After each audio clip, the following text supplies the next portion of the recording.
The end of us. Amidst the shambles of our once beautiful relationship, my husband, Mike, uttered the words that severed our ties forever. "I think we should get a divorce," he said, his voice laced with finality. Mike had always criticized my life choices, but this time, I didn't protest. Deep down, I knew the real reason behind his decision. As I signed the divorce papers, I handed them over to Mike. His confusion was evident. He expected resistance, a fight, but I had none left in me. "I won't contest the divorce," I said, surprising him with my calm acceptance. "I hope you find the help you need in this world." The divorce proceedings began, and I, Christine, found myself navigating the unfamiliar territory of separation from a man I had spent a decade with. Mike, the CEO of a real estate company, had gradually become a stranger in our home. The cracks in our relationship had surfaced 6 months ago. Mike's growing business commitments meant he was rarely at home. The man who once cherished our time together was now perpetually absent. Weekends, once reserved for family, turned into solitary moments for me. Childless and feeling increasingly isolated, I questioned my worth as a wife. I wondered if Mike's absence was a reflection of my inability to bear children. Our intimacy dwindled, and I found myself desperately seeking his attention. One evening, I confronted him during one of his horse racing sessions, hoping to salvage what was left of us. But he dismissed me with callous indifference, absorbed in his gambling pursuits. I mustered the courage to voice my grievances, only to be met with his irritation. His harsh words cut deep, unraveling the love we had once shared. The man who had once treated me like a princess had transformed into a stranger, indifferent to my pain. In that moment, my suppressed emotions erupted like a volcano. I shouted back, my voice laced with hurt and betrayal. I couldn't comprehend how the man I fell in love with had become so callous, so devoid of empathy. As I reminisced about our days filled with love, I realized that our marriage had become a mere facade. The love that once bound us had withered away, leaving behind a hollow shell of what we used to be. That's why I accepted his proposal initially. Everyone envied our closeness, and they all thought Mike was a catch, blessing our union. I believed that happiness would be our constant companion, but it only lasted for the first 2 years. After that, his selfishness and arrogance took over, reducing me to nothing more than a maid. I catered to his picky eating without a single complaint, cleaned meticulously as if under the scrutinizing gaze of an overly critical mother-in-law, and endured strict checks as if allowing even a speck of dust would be a grave sin.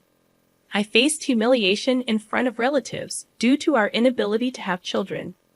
Although my real mom stepped in to support me, Mike's bullying never ceased. I endured these painful days, clinging to the memory of the kind Mike I had fallen in love with. His past love for me fueled my resilience, allowing me to smile through the worst moments. But now, the Mike in front of me seemed like an entirely different person. He yelled at people based on his mood and found my existence bothersome. I questioned why he chose to live with someone he clearly found so irritating. I would have preferred he cast me aside if I annoyed him that much. In the midst of these disheartening thoughts, Mike uttered the unthinkable. "You've become a drag. You used to be obedient and cute, which is why I married you. I didn't expect you to become this annoying, wrinkled old lady. You frustrate me, and you can't even have kids. What kind of wife are you? You're more like a maid. That's what you are now." His words shattered me. He no longer saw me as a woman. I had suspected it, but hearing it directly from him was a devastating blow. What had these 10 years meant? I had faithfully supported Mike, believing in his love for me. I thought this rough patch was temporary, that we would return to the happier days, and I believed I was the woman he cherished the most. Yet now, he regarded me with clear irritation, almost disdain. Was this the reward for my unwavering support over a decade? If so, it felt like a cruel joke from the universe. My sorrow turned into a potent mixture of hatred and anger. "Being around you exhausts me," he said, leaving me speechless. Unable to find words, I clenched my fists. Seeing my reaction, Mike grabbed his cigarettes and left, probably not planning to return that night. Staring at the door he had walked out of, I was dumbfounded. Memories of our happier days flashed before my eyes, and in the solitude, I found myself crying out loud. That fight had created a chasm between Mike and me. Sick of seeing my face, he started coming home late, barely exchanging a word before changing his clothes and leaving again. I was too terrified to talk, fearing his cutting words. If he were to ask for a divorce, I would have nowhere to go.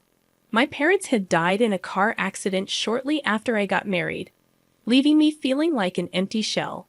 Mike had been my rock, my support through it all.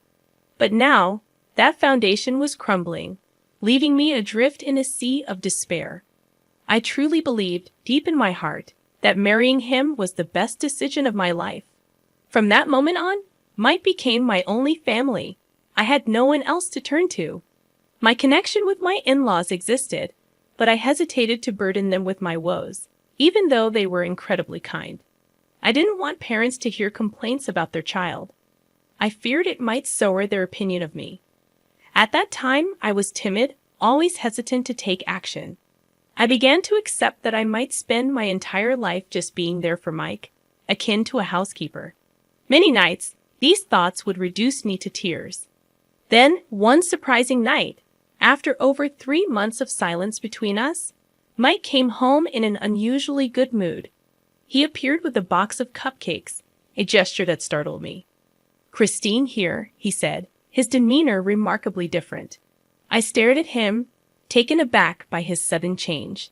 Seeing my reaction, Mike awkwardly laughed, tilted his head, and said, "Take it.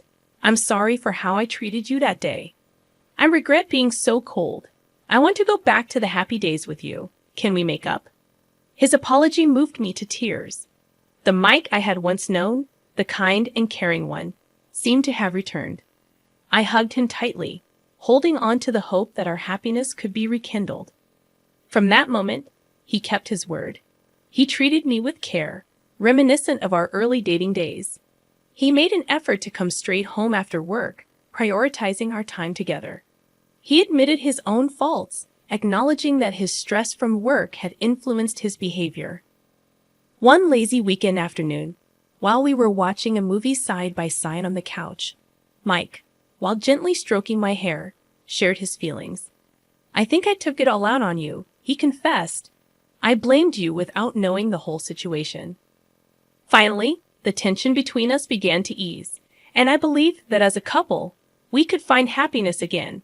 However, that belief was shattered one night when a call interrupted our dinner. His phone displayed a woman's name, an unusual occurrence. Mike hastily answered it, looking panicked, and then hurried outside to continue the conversation, perhaps not wanting me to overhear. This was the first time since our reconciliation that he had taken a call privately. Suspicion crept in, and I decided to probe gently. "It's rare for you to take a call outside, especially someone from work," I said, my voice laced with concern.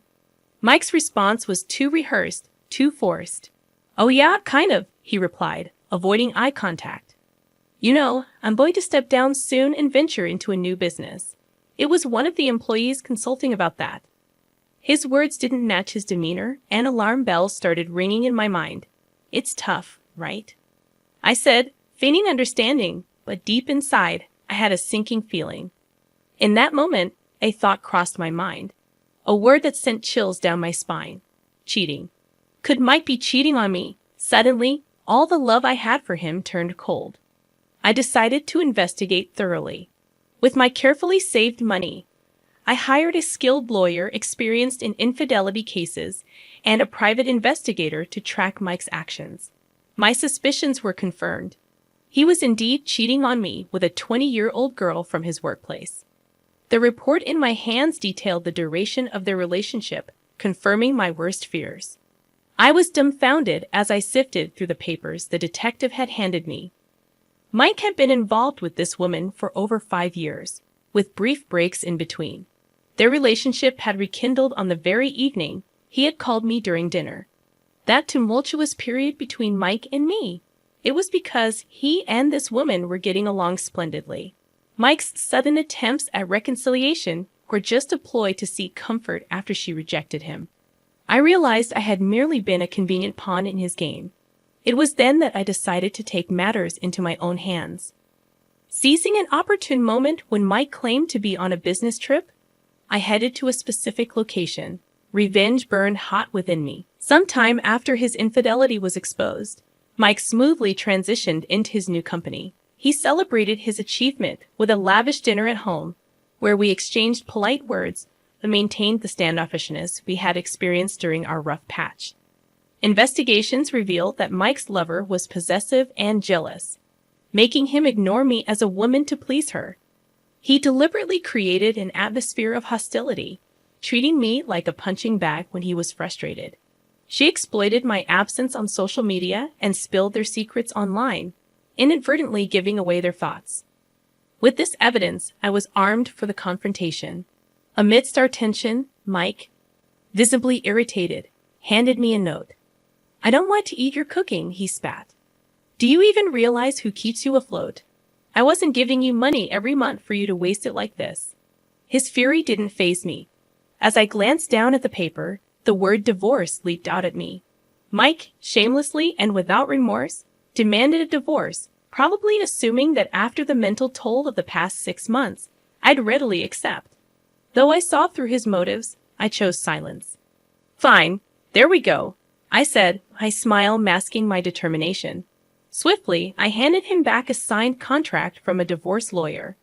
His dumbfounded expression didn't deter me.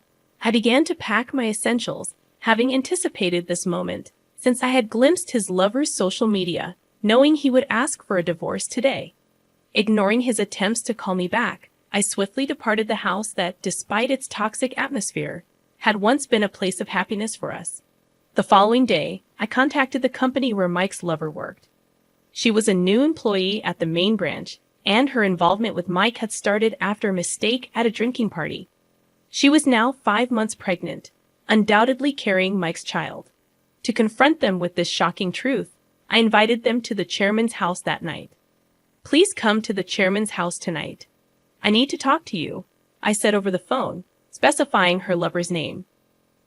Without further discussion, I hung up, bracing myself for the confrontation that would unfold as the night deepened. At the agreed time, the two arrived at the chairman's house, their faces filled with unease. Mike, his expression furious, seemed to have received frantic calls from his family. Ignoring the tension, I spoke up. "Hey, Mom." As Mike entered the living room, he confronted his mother loudly, demanding answers. "What's going on? Why didn't you answer the phone? What's this?" he barked, his eyes darting around the room. Both he and his lover froze, visibly shaken, at the strange scene before them. "Don't you get it by looking? I thought we'd all have a nice dinner together. I invited some of your relatives, the representatives of the Smith family," I said calmly. They were sipping whiskey, waiting for their return. "Ah, Mike, it's been a while. We've heard you have something to tell us. That lady over there seems to be pregnant, isn't she?" one of the confused relatives asked. But since the situation was unknown to them, they expressed their bewilderment.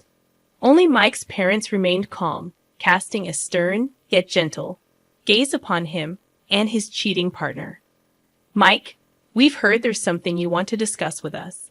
Is there something you need to say about that woman?" His mother spoke up. Though her tone was soft, her eyes held no warmth, emanating a dark and intimidating aura that made Mike shiver. "What do you mean by something I need to talk about? Don't play dumb, boy." "I've heard everything from Christine," his father interjected, his stern gaze contrasting sharply with his mother's demeanor. The words hit Mike like a sledgehammer. Panic flashed across his face as he turned to me, lashing out. "What the hell did you do? You're not my wife anymore, so stay out of family matters." "She's not your wife? What do you mean?" I said, seizing the opportunity provided by Mike's slip of the tongue. Everyone from the Smith family looked at him with puzzled expressions, questioning his words. In the midst of my contemplation, his furious mother spoke again. "How could you disregard such a wonderful wife and flirt around with other women? You're a disgrace to the Smith family. realize your own foolishness. His mother's formal attire and dignified demeanor lent her words immense weight, overwhelming everyone present. It must have been terrifying for Mike. Overwhelmed, he fell backward onto the floor. You thought you managed a smooth divorce. Please don't underestimate me. I've already got permission from your parents to demand the division of property. They've said they'd like to maintain a good relationship with me and kick you out of the Smith family, I whispered to Mike, smiling slyly. On that day, I had tearfully explained everything to my in-laws. Upon seeing all the evidence, they had supported and comforted me. We never thought our son would do something so pathetic. Thank you for telling us, Christine. We're sorry for all the pain we've caused you, his parents had said, showing me genuine warmth. They had cooperated with my plan, informing all the relatives who had celebrated our marriage of the situation, ensuring no one would side with Mike. As his mother continued, her voice filled with disdain, please never set foot in this house again. I don't ever want to see your face. That's a shame, she repeated, her tone cutting through the room. The deep bond between his father and mother made cheating unthinkable for them, making their son's actions even more repulsive. Oh, I almost forgot. I turned to the mistress, who was watching the scene in shock. Fear filled her eyes as I handed her a medical report, revealing the shocking truth. You know that kid isn't Mike's, right? I said, dropping the bombshell. The mistress looked stunned and panicked, her eyes darting between me and Mike. How did you get pregnant with a child from infertile Mike? I'd love to know how you pulled that off. Care to enlighten me? I teased them with a playful tone, while the color drained from the mistress's face. In a fit of rage, Mike confronted her, needing to be held back by his father and the other men. I had successfully driven a wedge between Mike and his mistress, leading to their breakup. She ended up raising the child alone, while Mike begged to come back to me. Of course, I turned him away. I proceeded with the divorce and secured a substantial portion of the property through my lawyer, armed with all the evidence. Completely defeated, Mike complied with everything the lawyer demanded. Afterward, with the help of Mike's parents, I began working as a secretary in a company owned by his father. His mother, concerned about me living alone, invited me to stay. Eventually, she suggested I become their adopted daughter. Why don't you become our adopted daughter? She said, her eyes brimming with warmth. They loved me so much, and now I live happily with them, just like their own daughter.